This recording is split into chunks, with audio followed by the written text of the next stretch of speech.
Let's talk about how, obviously, things are going fantastically well now. When you were starting out, I'm told one of your early jobs was you had a very small part on Law & Order, which I think is how just about everybody in the business gets started. Well, it's a rite of passage when you live in New York City, which I did. And it was my first job. I was in the, I don't even know what you call it. It's the part before it goes dun dun dun. That's what they call it. That's the part. Okay, I was in that part. It's called the pre-dun dun dun. I was in the pre-dun dun dun, and it's that's just, it's just bum bum. Bum bum. Oh, that's it. It's yeah, bum, just bum bum. bum. Yeah. So I was in the before the bum bum. Right. And I auditioned. I was like a Brooklyn club girl coming home to find my friend's boyfriend's dead body.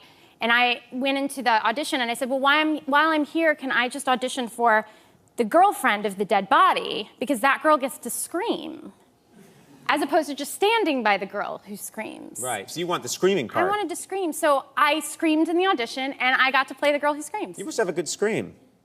I do have a good scream. All right, let's imagine you came in and you found me murdered at the talk. This is an opening of a Law & Order episode where I'm murdered and I'm found. Sure, you find me at my talk show desk. Sure. Okay. Are we really going to act this out? Because you're really going to have to convince me that you are. Okay,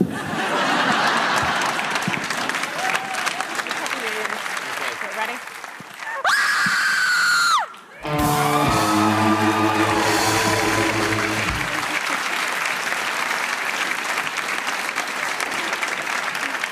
I thought that was really great, but I don't know what the hell the band did at the end. It was experimental jazz at the end. I don't think they can do the dun-dun. I think that's owned by someone else. Oh, yeah. Oh, that's owned by... Yeah, you can't do the dun-dun, because that's owned by another network. Ooh, what would they do if we did the dun-dun? Ooh, I'm so scared.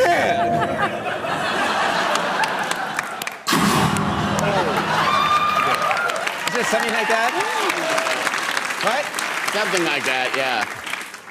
They can't really come after me for that. This makes me sad. This is the last season of Big Love. I'm a huge fan of this show. I've not missed an episode. That's amazing. This must be very powerful that this is coming to an end. It is. It's really super duper sad. Everybody keeps asking me if it's bittersweet, and I'm like, no, it's just bitter. Have people's... I loved it. I loved that job. Have people's reactions to the show changed over the years from when you started? And they feel like they must have changed since they've gotten to know your characters better. I think, well, there's actually been there's been some consistent feedback, which is women come up to me on the street a lot, and it's almost as if they all got together and decided that they were going to say this in like some club meeting, in case we ever run into the girl who plays Margene. They all say, without fail, thank you so much. And at this point, I know what's coming, and I go, thank you for what? And they say, thank you because my husband or boyfriend or lover wanted to bring additional women into the bedroom until we saw your show.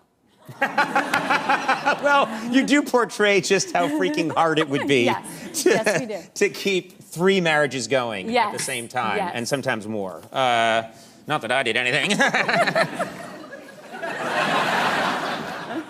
Big Love airs Sunday nights at 9 on HBO, and I can't believe it's going to be the end of this series. But it's a good ending. Oh, it's so good. I'll be looking for that. So good. Thank you so much for being here. Thanks for having me. It's always a joy. You look gorgeous as always, Ginnifer Goodwin.